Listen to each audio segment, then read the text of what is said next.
On the line right now, we have Shawn, the singer of an amazing band called Soulkiller from Chicago. On the line. What is up, dude? How's it going, brother? Dude, you know what's awesome is that like we weren't friends, but now we're gonna become friends. You And know, that's why I love lifelong. these interviews, bro. Yeah, lifelong friends now. Dude, it's true. Like I might even let you babysit my son. It's all good. I'm a dad too, so they'll be all right. How old's your kiddo? I got two. I got a 5 and a 9. So Dude, both my son's boys. 5. Yeah, I'm here That's for it. awesome. The Dude, terrible fives. we're gonna relate on this interview so hard, bro. I'm flying out to Chicago tomorrow. No way. I'm kidding, but dude, so happy to have you on, dude. I'm so happy to talk music. I was listening to you guys, dude. You guys have some swag, dude. I love that about you guys. You guys bring some new metal sort of elements with like the electronics behind it. But dude, you guys have so much diversity, dude. It's just an honor to have you on, dude.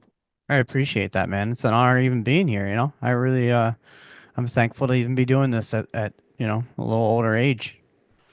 Dude, so tell me, dude, like since this is our first time ever talking, Shawn, and getting to knowing each other, like, tell me, like, growing up, like, your first impactful moment, whether it be somebody handing you an album, or you going to a show, or somebody giving you an instrument. Do you remember the moment where you kind of got like struck and were like, man, I think I love music? When I was 16, 17, I was one of those kids. I have ADHD pretty bad. I Oh, did me well too, dude. did well in school, but like I just never gravitated towards it, and it kind of came to a breaking point with my parents where they kind of just realized I needed a creative outlet, and thank God my dad, well, both my parents, they saved a bunch of money and they built me a studio in our house, and Wow. I just kind of took that, learned all like the digital stuff, and learned how to record and would record myself all the time, and I definitely feel like if that never happened for me, then I would never have achieved the things that I have in my life, and I think it was a very pivotal moment for me, for sure. That's incredible. That is so amazing to hear. I mean, them supporting you, helping you push your music. What was Yeah. that? Who were the first couple bands that kind of triggered that music though for you? Because like you like the music and everything. I feel like sometimes there's like a certain band or a certain musician or a certain guitar player or a certain singer. Was there any? Yeah, What did you do? You remember your first number one before any of your number ones that you have now? I wouldn't. Well, drive Bro, through I hear. records. I'll tell you this: a lot of people can't say they can say they're number one, but statistically, there's somebody that you listen to the most. Yeah. Well, for me, it was drive through records, period. Hell That yeah! label in itself, they used to do like these DVDs and stuff. And, I was really Boom. big into Census Fail and Finch, and those bands kind of like opened my eyes to like more of the screaming stuff. And then I got into like, Boys Night Out, A Static Lullaby, Avenged Sevenfold, Betray You, Kill Switch. It kind of opened my eyes to like that kind of stuff. But yeah, Drive Through Records was really the pivotal thing for me growing up because, it was very raw, very organic, very energetic music that like you don't hear on the radio. And it was so captivating because they would do like DVDs and you could watch bands behind the scenes, and like it was just really cool for me. That's incredible, man. And no, I feel you on that, dude. Finch and Since It's Failed, dude. That whole like kind of movement too, because that movement like kind of progressed with also like it kind of coexisted with like the metalcore movement and all that. I think that's really sweet. Like, so why did you even gravitate towards singing? Like, was singing something you just always naturally did? And also, also when you did start singing, did you have an idea of what kind of singer you wanted to be, or you kind of just went with the flow? So I didn't grow up as a singer. I started on bass, and then like the whole studio thing happened, and My local band at the time was always like I was a singer, but they were like, we gotta find somebody, blah blah blah. And then like years went down, and like it kind of created this monster inside me to where I never felt good enough. So I wanted to prove that I could do that kind of thing, right? So um, I felt like I was good at creating melodies and stuff like that. And granted, I wasn't like the most amazing singer or anything, but I thought that I was able to captivate an audience, and I think deep down I just I meeting me person to person, I don't seem like a front man, but like if you see me on stage, you can tell that like there's a difference between like a front man and a singer. But something happens to me when I go Yeah. on stage. I just change, and I think all the demons that I've battled in my entire life, they are meant for it to be a singer. Like we were talking about before the interview started, like most singers, they've got issues that they've always dealt with, because you have to because you have to be relatable to people. You don't want to just be some regular person. But yeah, man, like I, I Dude, just have anger that I got to get out. I've got emotions, and singing is the best way to do that. dude, I love that, bro. No, because I totally understand what you're saying, dude. Believe me, to the no, it is because like like my favorite singer, like one of my favorite singers ever is like Freddie Mercury, Yeah, But Freddie would destroy that stage. He'd own it. He'd make that his. yeah, Not only exactly. was like a great performer, but charisma, the moves, the confidence, the swagger. And the thing is like it's like as a lead singer, it is kind of like a double-edged sword because you do have to allow a little bit of that ego to get in, but that confidence and everything else, you know what I mean? Like, dude, when you see Corey Taylor up there destroy with Slipknot, he has that swagger. Yeah, You see exactly. all these singers that go up there, they have that swagger, and that's what I know exactly what you're talking about, bro. And also, us talking earlier about like being parents, dude. It's one of our releases, dude, because like I think, especially being a parent musician, it's a huge mental balancing act. Mm-hmm. You know what I mean? Like I'm sure you put your head in a whole different space once you start getting into your music, but like you use that to like I don't know, like emotionally push your soul towards it. Exactly. It's for me it's therapy. It's the reason why I do this still. I've been doing music since I was 14. I stepped away in 2015 for a while. Had a very successful career, and then I realized the one thing that was missing in my life was music, and it has helped me tremendously just stay on track with my mental health, and gives me the outlet that I need to get my emotions out. And music's just something else, man. It should be a religion at this point. I think it is, man. I think it's a universal language. Yeah, for sure. So so now with Breathless, man, and I mean not Breathless, but with Soul Killer, like was this like your original idea for like stylistically of like band you wanted to be in? Because you said you took a break for a while and you came back. Did you come back knowing that you had a certain ideal in mind for a band? I didn't. I didn't know what I wanted to do, honestly. I was kind of venturing. I did like a little solo thing that was just like all singing because I wanted to prove myself that like, I can just be a singer, that doesn't like scream. And that was cool. It's fun to do like a song, but to me, what really matters is the emotions behind everything, right? Yeah. And I'm not sure if you're familiar, but previously, before Soulkiller, I fronted a band called Either Breather. Um, and when I've heard you guys. Yeah.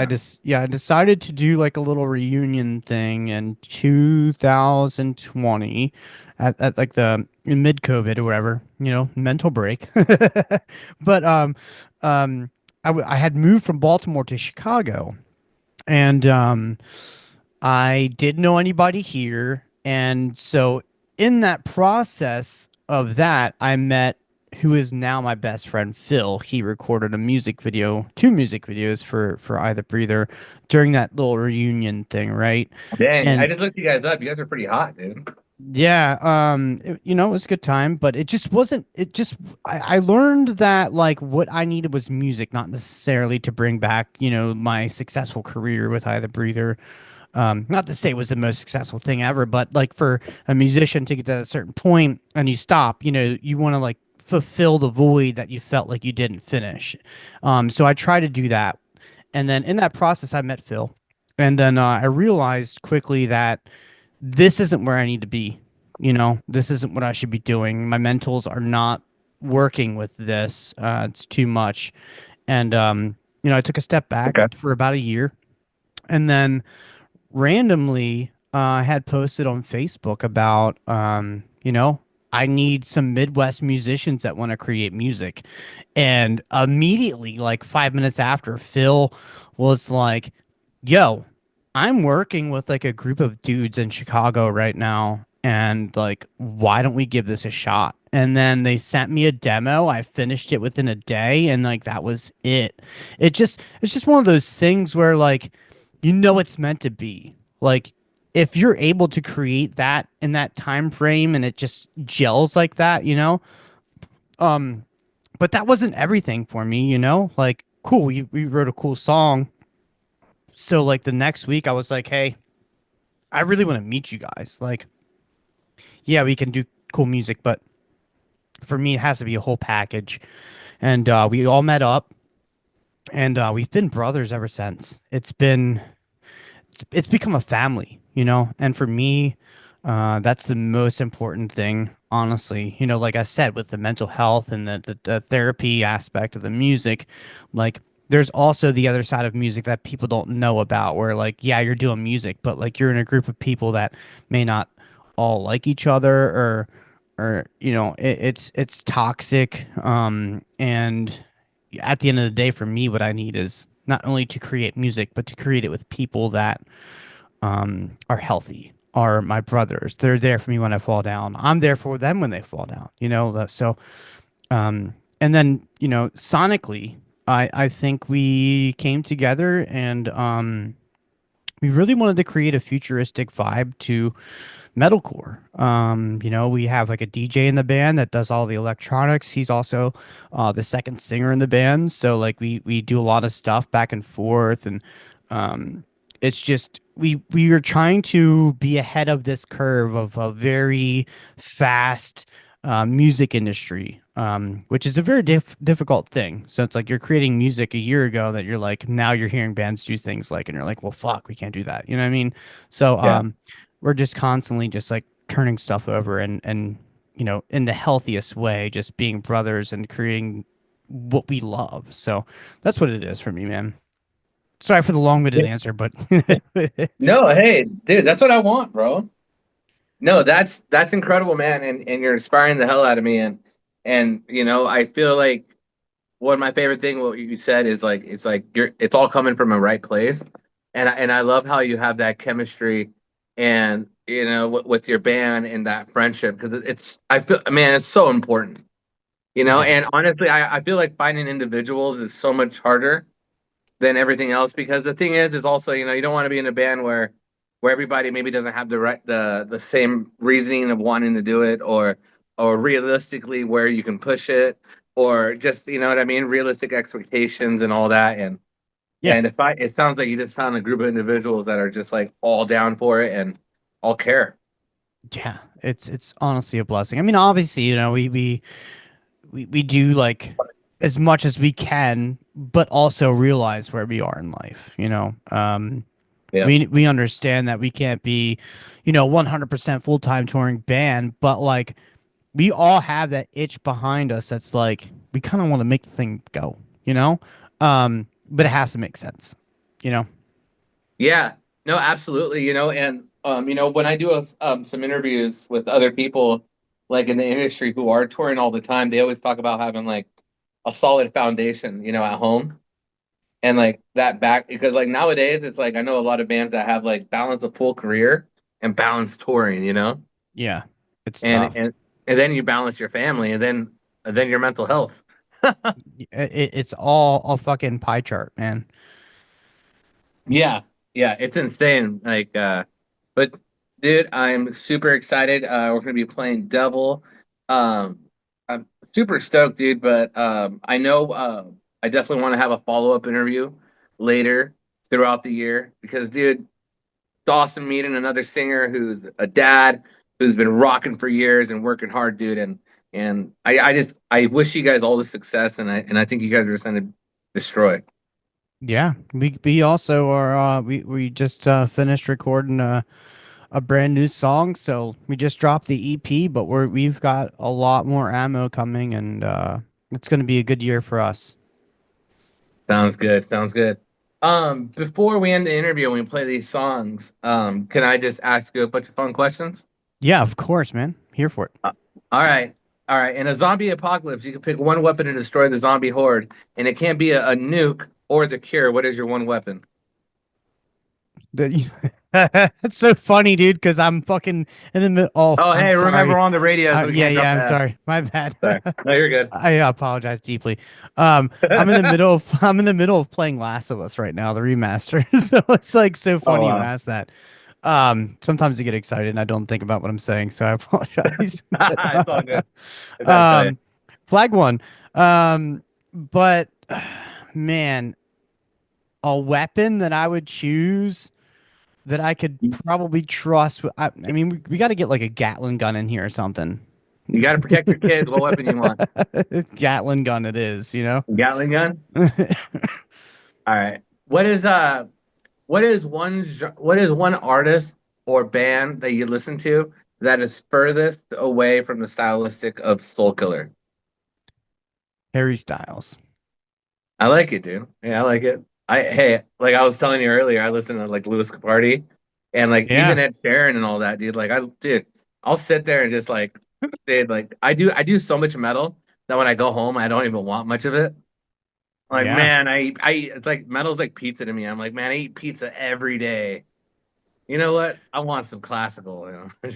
Yeah, yeah, man. I listen to jazz. I love speakeasy kind of stuff, speakeasy vibes. A lot of the stuff that I do enjoy is not even metal related. I appreciate metal and I love jammy stuff, but it takes a lot for me to like really get into a metal band. They got to be like groovy. They have to have all the things that I want. Those voids need to be filled for me to be into a metal band. That's why I love Avenged Sevenfold so much, is because every album's different. So it's like whatever I feel, I just pick up whatever album, you know. And I feel like there's bands out there that take chances, and I think it's totally cool with bands like sticking within the realm. Yeah, But I've always had a thing for bands that tried something really different. You know, yeah. like kind of like we're risk takers. You know what I mean? Like those bands always just blew me away. You know. Hey man, the whole purpose and like honestly, I feel like if you're doing music, you have to be willing to make those risks because you're not going to break past those barriers of all the other people that are doing the same thing you are. And Yeah. it's probably one of the most important parts about being a band is being willing to take those risks. I learned that with either Breather. We played it safe a lot, and towards the end of the career, we decided to break those barriers, but like then we ended, and then like we saw the fruition of breaking those barriers years later, but we were already broken up. You know, it's like you got to be willing to go outside that box to set yourself apart from everybody else. Yeah. Yeah. No, for sure. You know what band I think is doing that like probably one of the best right now is King Gizzard and the Lizard Wizard. No idea who that is, but it sounds hilarious. Yeah, dude, they have like 23 albums out, and each album is completely different. That's It's wild. wild, dude. Yeah, they release an album a year. Wow. Yeah, what's insane is that they play like 3 hour sets, and sometimes on tour they're all different songs every set. I wish I had the brain capacity for stuff like that. Oh, dude, no, I I watch it, dude, and I'm just like, man, like I'm trying to write like some 5 6 minute metalcore song, with like 6 or 7 parts. These guys have like 20 parts, 20 or 30 parts. And I'm just like, man, and they're doing that 20 times. Like, That's like wild. one of the things I'm trying to challenge myself this year with writing lyrics is instead of playing it safe, just man up. Because like I played it safe a couple of times, but I wrote a song earlier and I was like, all right, I have to remember like a whole page. Yeah, Yeah. I'm a very trim the fat kind of singer, so the less words the better. Get the point across. I've learned is the best. But there's also all different types of music, you know. So That's true. I mean, like, look at Kiss. yeah, The gun. yeah. Yeah. And what's yeah, so all right, dude. Right now, who are your three favorite singers right now destroying the game? Three favorite singers in metal. In general. Okay. Man. Just people who you look at and you're just like, wow. Like the capability, the falsettos, the projection, the head voice is just through the roof. The register is just breaking. Um. This is a tough one for me, man, because I have singers that I think are game changers. Like TJ Bonnet for me will always be one of my favorites. As a singer of As Cities Burn. Um, I think also Vessel and Sleep Token is really setting the world ablaze right now with his creative just difference in the way he approaches vocals. I think that's a beautiful thing. And I think honestly, my favorite right now would be Marcus Bridge, singer of North Lane. I like it. I like it. I love it. I'll tell you three just of mine just because we're talking. Okay. Um, my number one right now is Brittany Slays from Unleashed Archers. Okay. She, I watch her, I get goosebumps. Number two would have to be probably Sia. I love Sia. I think the one who does like Chandelier and Elastic Heart and all that. That's like a top 20, Sia. Huh? She's like a top 20 artist, Sia. I think so. Yeah. Yeah, I know what you're talking about. And then probably like Floor Hansen from Nightwish. Okay. I'm not Yeah. too versed in that one, but hey, I'm sure they're amazing. Oh, the dude. And then uh Johannes Yapopoulos. He's the lead singer of Beast in Black. He has one of the highest registers I've ever heard of anybody ever sing. And yeah, like I'm a huge high register type of singer. That's Like fair. I love hearing people just falsetto and hit these certain octaves and these certain projections where the people that hold the mic like a foot and a half or 2 feet away and they're still projecting like a powerhouse vocal. Yeah. Oh, like even watching like Whitney Houston or Celine Dion back in the day, I'm just like, dude, like those singers blow me. That's why Bruce Dickinson was always a big one for me. Dude, when I toured with Anthrax, it was like that. That dude was insane. Joey Belladonna. Hey, that's Dude, cool. I my band opened for Anthrax in 2018. So, they're so we're legends. Anthrax buddies. Yeah, dude. All right, cool. John, we're gonna play double from your new EP, Breathless. Then we're talking to Shawn from Soulkiller. What should I let people know about this song before we play it? We're playing Devil or Breathless, which one? Devil. Okay, Devil. So Devil comes from my background, in my previous years with touring with my band prior. Um we started off as a Christian band, and um shortly after I kind of realized that, like, you know, that industry is very different from what you kind of would expect it to be. As far as like being judged everywhere you turn, being ridiculed, you know, not feeling good enough constantly. Um, and so when I wrote this song, I kind of was thinking about what would it be like from the outside perspective if you weren't a Christian? So what I tried to do was create a song that was basically like, you know how like people they have the demon in them and they get what is it called? They have that thing, that exorcism or whatever, right? Yeah. So in my mind, you know, uh, you're they're trying to get the demon out, right? And in their world, like that's the evil. But like, what if the opposite spectrum was like you're putting the evil in? Whoa. And that's what I kind of viewed Christianity as during writing this process. It's like not only is it like a toxic thing, but like you're pushing the beliefs and like you're not good enough and stuff like that. So you're kind of like doing a reverse exorcism, and that does that make sense to you? You're like you're Yeah. putting those bad things into somebody and creating them into a certain type of person. You're putting the devil in them basically. So that lyrically is kind of like where I was coming from with that, as far as like, you know, like how somebody on the outside feels when they're ridiculed and not good enough and constantly being judged, and you turn into this, you know, certain type of person. So Dude, I love that because you're talking earlier about having like kind of like a chip on your shoulder and like that's what it's pressing. about. And no, and I love that, bro. So this song just backs mic drop, bro. Well, hmm dude, Shawn, thank you so much for being on the Metal Mixtape. Where can everybody find you? We are all over socials. Spotify right now is probably your best bet if you want to jam us.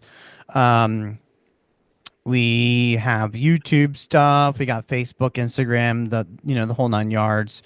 And then we also have some good stuff coming. So just keep your eyes out because there's gonna be more new music coming. Shawn, thank you so much for being on the Metal Mixtape. I appreciate it, dude.